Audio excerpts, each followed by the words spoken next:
I'm Yesenia Taveras, and welcome to La Conexión, The Connection, a television show that seeks to connect the Hispanic community to programs and services in support of them. On today's show, we'll be taking a look at some of the changes in the GED test. We'll also speak with Jocelyn Rodriguez, who is one of the star athletes for the Girls Delaware State Championship team. And we're also going to take a look at one of Delaware's first Hispanic magazines. But first, I have here with us council member of the 3rd District, Darius Brown. Welcome to the show. Thank you so much for having me. Oh, thank you for coming. And Faith Scheibe, who is also the coordinator at the Latin American Community Center for the GED preparation classes that are taking place there as well. We're going to start off with Darius Brown, Councilmember Brown. I wanted to ask you more or less, recently you had a press conference held at the YMCA on Walnut Street. Why did you find the need to hold this type of press conference to get the word out about the GED test? Upon starting the 106th session of Wilmington City Council, I wanted to address issues around poverty in the city of Wilmington. And so we began our work through creating pathways out of poverty. And those pathways are through 2 different areas. One is education and the other is employment. There's a lot of dialogue around which one comes first, the chicken or the egg, and we make the argument that, or I make the argument that it is important for us to get a good foundation around education so that we can ensure that we have employment opportunities that are available to our residents in the city of Wilmington. And so in February, we did a public awareness event at the Walnut Street YMCA around the GED and the changes in the testing. And that program was a partnership between myself as the councilman for the 3rd District and also the Walnut Street YMCA, the Delaware Department of Education, and some other partners that are also providing GED classes throughout the city of Wilmington. Now, you're one of the main council members who's really taking this initiative to heart. Is there a reason behind that? Are there more students dropping out in your district, or is it just you trying to really reach out to all the constituents? The push is to create pathways out of poverty, understanding the challenges we have in the city of Wilmington around poverty and the residents that live at or below the poverty line. I understand that to provide upward mobility for them, they need to be better educated. And the beginning of that education is to ensure that they graduate from high school or that they complete a GED. And so we're that's the crust or the thrust of why we've done this, and the work that we're doing is continue to encourage residents that have been disconnected from the traditional educational system to reconnect and acquire the GED before the test changes in 2014. And can you tell us a little bit about what changes are we going to see in this GED test? The current GED test and the changes that are coming in 2014, some of the changes will be the fee for the testing. The fee will be $120 beginning in 2014. In addition to the fee change, there will also be changes around the actual test. The test will become computer-based. And also the state of Delaware has adopted some Common Core standards which will make the test more rigorous. So the traditional questions around multiple choice and Circle 1 will be changed to more short answer. And in addition to that, also Algebra 2 will be added to the GED test. And so even me, admittedly, being disconnected from high school some years ago, that I know that Algebra 2 was something that if I had to take it now, you know, I would definitely have to study for. So I understand the challenges that residents face, and we're encouraging them to get into one of the GED sites. I want to stress that the GED sites are free. Okay. And so it's important for residents to get into these free sites, to take advantage of the classes and the opportunity that's available to them so that they, again, can ensure that they have economic mobility for themselves, for their families, which includes the children that they have. It's important for the residents to get this because it helps them get a job where they can take care of themselves and their families. And with that, it allows us to have a more vibrant and sustainable neighborhood. And with you mentioning the test now going to be taken on the computer, what advice do you have for those who will be taking the test and aren't really computer literate? Again, that's why you have the free sites, and within those free sites, there are staff members there that are able to help you in addition to just the GED test, but to support you in becoming more computer literate. It's a challenge that many of us face in this very social media interconnected world that we live in, that we have to be more computer literate and computer savvy in how we communicate with one another. And so for those that don't necessarily have those skills, or those skills aren't at the level that they need to be to support them in taking the test, there is staff readily available to them at the site to support that. And lastly, Councilmember Brown, there are some states who are currently looking at having a different company or an alternative for this type of testing, so that way the cost of the price for the test could be lower. Do you know of Delaware trying to take this initiative, possibly in the future, maybe offering a Delaware different has alternative? adopted the existing Common Core standards, and so this will be the test for the state of Delaware. Any conversation that outside of that is something that would have to take place. But for me, it's not about what alternative we may try to create. It's about what we know is existing, what's coming down the pipeline, and making sure that we prepare the residents for that. In addition to that, I just want to encourage residents, if they need more information, to please visit the adult education page on the Delaware Department of Education website. You can always contact me in council office at 302-576-2140, or follow me on Twitter at Darius J. Brown. Thank you, Councilmember Brown. You're welcome. And with us, we also have Faith, and she is one of the coordinators at the Latin American Community Center, where currently they do have GED preparation classes. Can you tell us a little bit about these type of classes that the LACC is offering? What we're offering is a preparation class that's done in Spanish, because the GED test is offered in Spanish, and so we're attempting to help bridge the gap between students that are Spanish speaking but don't have any alternatives, like where to go to study. So we started these classes, and we have them on Tuesdays, Wednesdays, and Thursday nights, and students can come and take the preparation class in Spanish, and we use Spanish materials. Okay, and how important is it for those who are only Spanish speaking to take part of this preparation class? Because some may feel that they don't need the preparation class. Why is it important to take one like this? Well, many of our students are immigrants who come from other countries, and their schooling is different.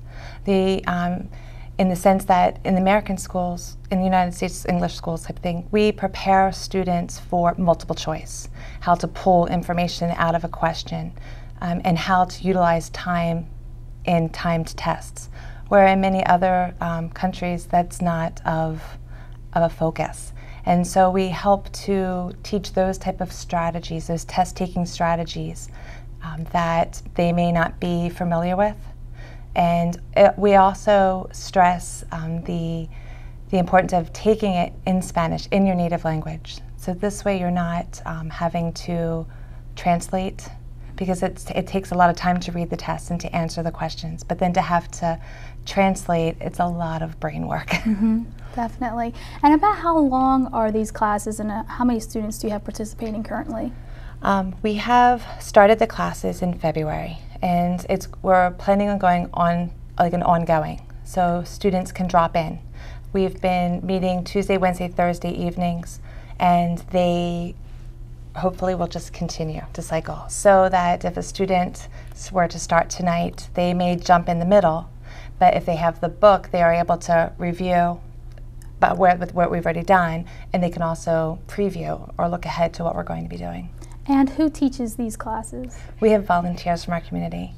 Right now we have a couple who are from Colombia, and they're both college educated in their country, so they're fluent in Spanish, and they are familiar with these type of tests. We also work with the Latin American tutoring program at the University of Delaware, and we have a fluent teacher in Spanish who also is familiar with testing and can also share her strategies. And so that is a huge benefit of having these teachers with this, not only knowing how to speak Spanish, but understanding our culture and how we take the tests and things of that nature. Mm-hmm. And now, can you tell us a little bit about the curriculum? Well, I can. We are using this book. It's the McGraw-Hill's GED in Espanol, and it covers the 5 different tests along with the composition or the essay that's required to be written. Okay. So the teachers are working through this. They're using this as their guide so that the students can take this home and study, and they can use this as a guide, but not as necessarily the curriculum. Okay. And lastly, before we leave, can you tell us and remind us the need of having this type of preparation class in the Wilmington area? Well, the GED test is changing, and so also with the immigration acts that are going on in in government right now, in Congress, and with the deferred action. It's being enrolled in a GED program offers them a part of, I guess, the requirements for deferred action, and also it offers more opportunities. If you have your GED, then it's an increase in pay, perhaps. It's an increase in position or leveling at your current job. And it can definitely just promote an atmosphere of embracing education. If children see their mom and dad studying, they're going to study. Great, wonderful. Thank you so much, Faith, for your time. And Councilmember Brown, it's an honor to have you. You're one of our first council members here on this show. And I'd like to take this opportunity to thank you as well. Thank you. Thank you. Stay tuned, for we'll return after these short messages.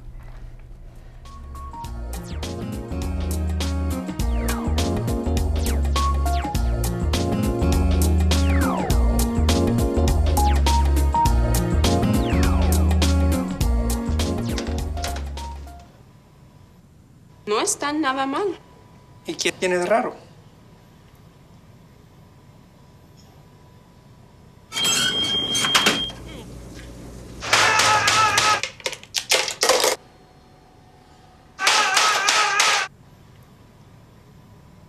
Bueno, la práctica hace el maestro. No tienes que ser perfecto para ser un padre perfecto. Hay miles de adolescentes en foster care que no necesitan perfección. Te necesitan a ti. Wow, these are really good. You act surprised.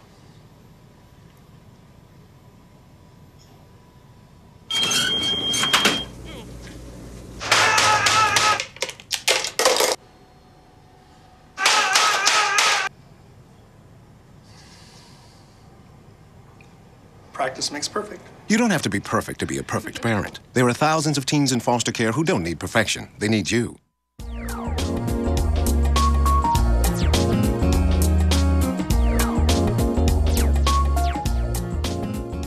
St. Elizabeth's Jocelyn Rodriguez helped her team defeat Caravelle Academy in the Girls State Basketball Championship Tournament. Welcome to the show, Jocelyn Rodriguez. Thank you for having me.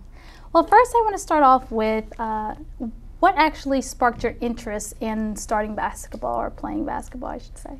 Well, I used to go to the Latin American Community Center when I was younger, and I was a camper, and our counselors used to always take us to the gym to participate in a bunch of activities, and basketball was one of the things that I enjoyed the most. Now, you're one of the key players on your team at St. E's. Can you tell us a little bit about how long you've been playing at St. Elizabeth? I played only 4 years at St. Elizabeth. Okay, so since 9th through 12th, yeah, and you're currently a senior, but you're the only senior on the team. Yes. So can you tell us a little bit about how you were able to bring your skills to the team and kind of help them along not only regular season, but also throughout the tournament? Well, I think being the only senior on the team, my role was more of a leadership role. We all brought something to the team in our own way, based on talent, but the leadership role was something that we needed to fill, one of us needed to fill, and being the only senior on the team, I felt like it should have been me, and this year I took the best opportunity to do so. And during championship night, you scored 20 points. Yes. And had 7 rebounds. Can you talk about a little bit of the effort that it took for you to actually get to the last game of the tournament? Oh, it took a lot of heart. I knew our team had talent, and everyone said we had talent, but because of how young the other members of my team were, nobody really believed that we could make it unless they were our fans. But playing a team like Ursuline and Catholic Conference teams, you never expect how the game is going to go. But the way we just took it as, we need to have heart. We need to want to finish this game. We need to want to score every time we had the chance to. And we didn't care who did it. It didn't matter if it were a freshman who started or if it were myself or another teammate of ours. We just wanted to win. Now, Jocelyn is an all-around athlete. Not only does she play basketball, she also played volleyball. Yes. But this season, you took a different approach. You wanted to give basketball 110%. So can you tell us a little bit about what you were thinking, what took into effect when you finally decided, I'm not going to play volleyball this year? Well, I first decided after I did go to tryouts, and I thought that it would work well with training, going to volleyball, and as well as being in school, doing my homework, and I could not do all of that at the same time. So I decided to just play basketball, and like not playing volleyball helped a lot this year because I focused just on basketball and just on school. So I got into my academics more, and with basketball I trained a lot more, and I think I wouldn't have it another way. Now let's talk about the type of management you have to have as an athlete while you're trying to pursue your academics and make good grades.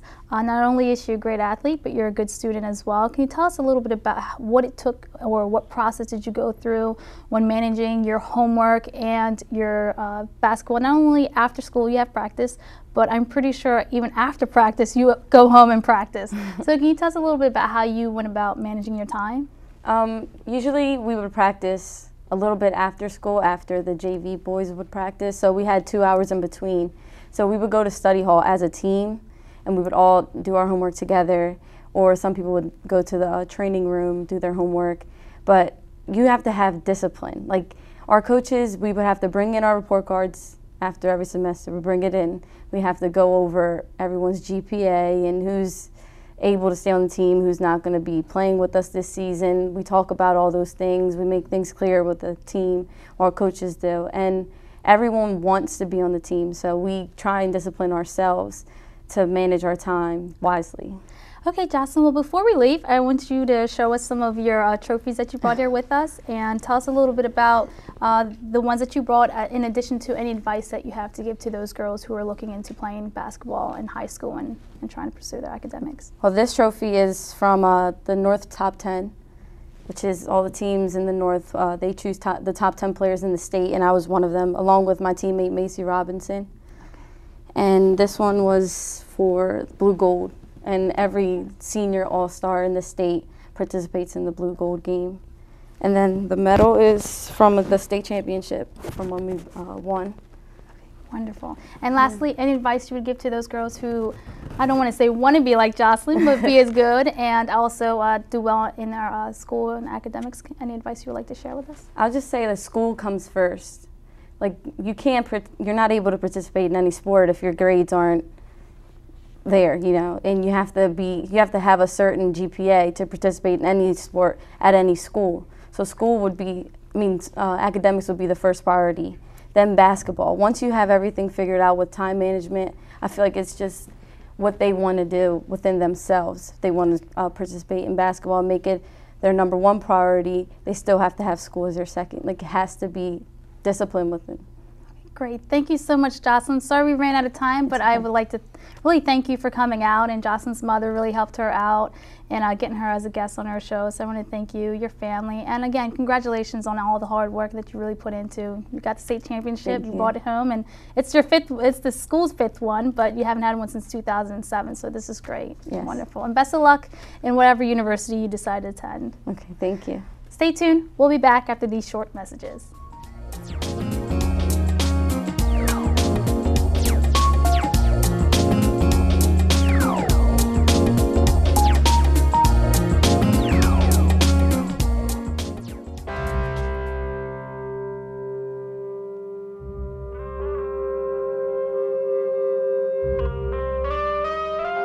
$7,000 estudiantes de secundaria abandonan la escuela todos los días. Esto forma una línea de más de 4 millas de largo. Podemos mantener a los estudiantes en la escuela. Visita busstop.org y toma el primer paso.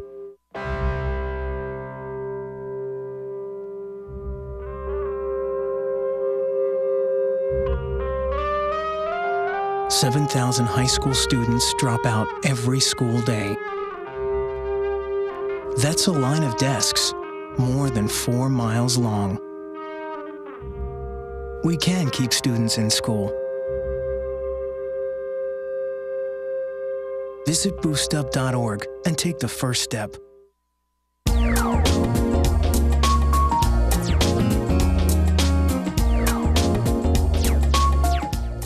Delaware has officially launched its first Spanish magazine, and I have here with us the editor and writer, Ronaldo Tello and Sol Carmelina Pareto. Welcome to the show. It's an honor to really have you here. Thank you for having us. I want to start off with Ronaldo. Can you first tell us a little bit about why you took this initiative to launch Delaware's first Spanish magazine. Thank you, Yesenia. This is Delaware Hispano is actually the Hispanic magazine in Delaware. We are very proud of the magazine, and I appreciate your question because this is not a commercial magazine. We consider Delaware Hispano a community magazine. And the idea actually came from me and other friends that have been working in, I would say, places like the LACC, places that look for helping people and helping the community. In my case, I'm a mental health counselor, and I knew families needed a lot of information, people needed a lot of information on where to go, where to get resources to get better in life. Right. And so what are some of the things that we can find in this magazine? Well, you can find a little bit of everything. We are trying to put an emphasis on education. We are also trying to put an emphasis on what is of interest of immigrants, like the immigration reform, being able to know what resources and places there are for families. Many parents are looking for resources for their children, for example, now for the summer, and we just try to keep them informed. But you can also find just fun stuff like entertainment. We had quinceañeras. Yes, we have a. You are probably talking about the contest. We have a contest with local quinceañeras, and this is for the dresses, vestidos de quinceañera, and this is the I would say the section that has been the most talked about. We had more than 5,000 votes for this contest, and this is the final, and people can go to delhispano.com to vote for one of them, and I won't tell you who is first place right now, but anything could change by the 20th of this month. Wonderful. Yes. And quinceañeras is a real big thing in our culture. So for those who aren't aware, can you just tell us a real brief description of the impact of the quinceañera on our culture? Sure. Quinceañera would be like you would say a sweet 16. But in our culture is los 15 años, the quinceañeras. So it's like sweet 15. And it's really, really important because for us is a moment when the family, it's like the presentation of the daughter to the community. And so dresses are spectacular and parties are really great. And Sol, can you tell us a little bit about why you got involved with Delaware Hispano? I got involved with Delaware Hispano out of being inspired by what Ronaldo's vision was and the rest of the team. I was very excited to be offered this opportunity because I feel with all of our different backgrounds, I'm from Puerto Rico, perhaps I could add a different perspective while shedding light to my culture. Although Hispanics, I think we all become a melting pot of some kind. And through my work with the magazine, I'm able to contribute as a writer, as a photographer, as a columnist. I have a section geared towards recipes, healthy recipes for children. And I find when you're culturally moving forward, I think health is a huge concern. And being able to have a single source spot in the magazine for mothers who have stressful schedules and children that become their priority, to be able to reference it. If I'm able to contribute in that way, I think my job is well done. It makes me feel great. And now I'm actually a mixture of two different cultures. My father's from Dominican Republic and my mother's from Puerto Rico. So can you tell us a little bit about how this will impact our community for the Spanish-speaking only audience? Now this show does connect the Spanish-speaking only audience, so at this time, if you have anything in Spanish that you would like to address them, this would be the time to do so. I really appreciate that question. Sinceramente aprecio que podamos decir un poco de la revista en español. La revista Delaware Hispano desde este año se ha convertido en el mejor medio para llevar información a la familia, porque todos quieren abrir una revista. la mamá, el niño, el joven, y no siempre eso sucede con el periódico que es quizás abierto más por el mayor de la casa, ¿verdad? Estamos contentos de que las familias hispanas están abrazando esta revista como suya, porque ese es el fin de nosotros, que sea su revista. Estamos poniendo información, la revista es 90% en español, para que nuestra comunidad realmente pueda tener acceso a los recursos y a todas las facilidades que a veces hay en Delaware, en este estado, y que no siempre nos enteramos porque no siempre la información está en español. Entonces, si quiere encontrar ayuda desde salud, educación, y cómo criar a sus hijos, nutrición, pero también incluyendo cosas quizás más divertidas, como conocer un poco más de los artistas que llegan a Delaware, cómo ha estado sucediendo. Nosotros tenemos una de nuestras portadas fue con los populares Tigres del Norte, que son realmente muy, muy importantes en la cultura mexicana en este caso. Y parte de nuestro equipo, es una cosa que quería decir, gracias al comentario de Sol, tenemos un equipo pequeño pero muy hermoso. Y parte del equipo es Manuel Flores, que es de México, Ameyali él hace la fotografía, Ameyali Basilio, que es asistente de diseño, y ella es también de México. Ronaldo, I'm so sorry. Actually, this is all the time we have. But I do want to say this is a very important initiative that you have taken, and we will have you back on the show in the future to talk about some other community projects that you have and classes that you offer for the adults and young children who are involved in the magazine. Ahí tienes una revista para ti. Gracias. Thank you so much. Thank you. Thank you. And stay tuned. We'll be right back with some final thoughts.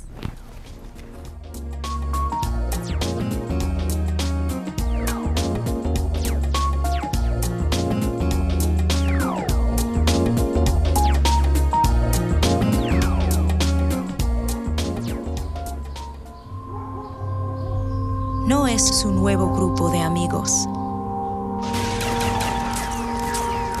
No son los videojuegos.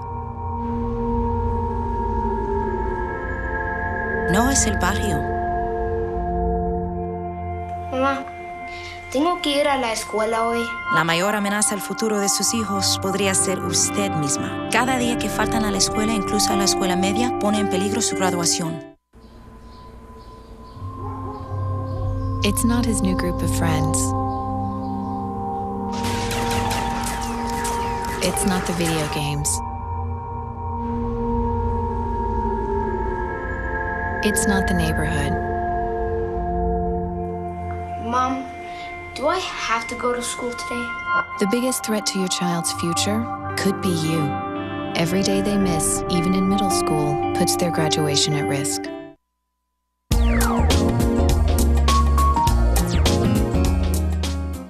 Well, that's all the time we have here today. I hope you were able to take away some important information, like the GED test. The changes will take into effect on January 1st of 2014, so you do want to hurry up and take that test as soon as possible. And remember, they are changing to taking the test on the computer, so you want to make sure you are computer literate and get your skills up to par. And I'd like to take this opportunity to really thank Jocelyn and shedding some light on her skills and what she's been able to do at St. Elizabeth's. And remember, if you are interested and you only have a family member who speaks Spanish, this is Delaware's first Spanish literature, I guess you could say, Spanish magazine. So make sure you pick one of these up at your local restaurant or store. Thank you so much on behalf of all of us here at WITN 22. I'm Yesenia Taveras. Thank you for watching. Have a nice day.